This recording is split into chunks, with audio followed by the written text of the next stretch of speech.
For Donald Trump. This bogus latest attack, this bogus latest call for me to be prosecuted or to be jailed is not going to deter me. I'm going to continue to hold Donald Trump accountable for his corruption, for his malfeasance, for the terrible harms he's doing to this country. You can count on it. That was Democratic Senator Adam Schiff of California back in July when President Donald Trump initially accused him of mortgage fraud. Well, now Attorney General Pam Bondi has appointed a so-called special attorney to investigate mortgage fraud allegations against Senator Schiff, as well as New York Attorney General Letitia James. Two administration's officials told NBC News that Bondi has named conservative activist and former interim U.S. attorney for Washington, D.C., Ed Martin, as special attorney to investigate two prominent Democratic opponents of President Trump.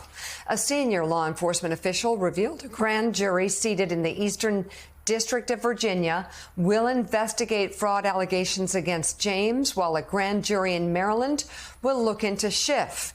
Trump has previously called for both Democratic officials to be prosecuted, but Schiff and James have denied any wrongdoing.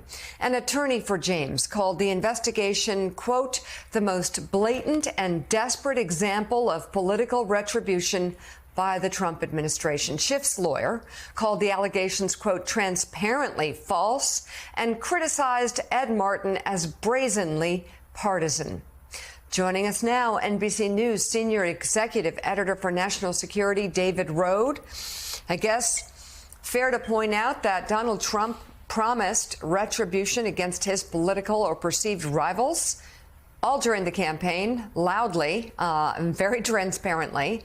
And here we go. But what more can you add to this reporting, David? And what does it portend for others? I think more investigations. Over the weekend, I spoke to a half dozen former DOJ and FBI officials and legal experts, and all of this is unprecedented.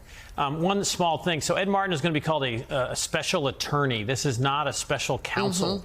A special counsel was, Robert Mueller. A special counsel is chosen because of their independence and their, judgment that they make the final decisions. This is a tightly controlled tightly controlled investigation, very compartmentalized, controlled by a loyalist to Donald Trump.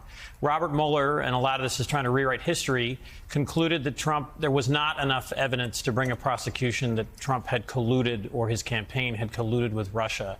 That was a brave, independent decision that frustrated many Democrats at the time. This is completely different. A special attorney does exactly what the attorney general asked them to do. So we're talking about Letitia James and Adam Schiff now, but I see more investigations in the future using this same approach. And can you explain what this means for the people being investigated? So Adam Schiff, back in July, might have been saying, I'm going to fight ahead, and Letitia James as well. What cost does this incur for them? What pain does this inflict on them, given this choice to use this special attorney to investigate them? There'll be a financial costs in terms of they have to defend themselves in court. But to be honest, it might help them politically. Donald Trump used the fact that he was prosecuted to help him. The real concern are many other people, FBI and DOJ agents, who this basically tars them. And this is all backwards. Investigations are supposed to be secret. The power of the federal government is not to name and shame people. That is what Ed Martin said he was going to do as the head of the weaponization group.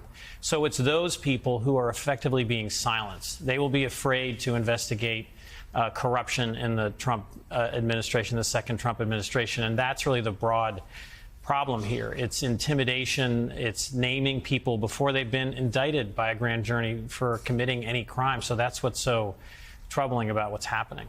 David, it's clear this is a case of retribution, but can you talk a little bit about the merits of the actual case and the legal case here, in particular this use of the Civil Rights Act to go after AG Letitia James? Yeah, she's got two cases against her. One is mortgage fraud, and then there's this violation of rights, and that's an allegation. She hasn't been indicted yet that she violated Donald Trump's rights by investigating him last year. She famously, found evidence, and a judge agreed that he had overvalued or undervalued his property by billions of dollars to save money. And the judge ruled that he should pay a $500 million fine, $500 million. That infuriated Donald Trump. That's a very broad statute that can be used, and it's normally used by excessive force by police officers based on race or gender or religion.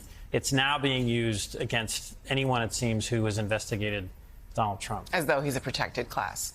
Yes, but it's just all of this is so unusual. There was so much post-Watergate reform to have independent counsels and that they would operate on their own and in secret and not be just smearing people. But that's where we are, and I just think we're going to see more and more of this tactic. Yeah.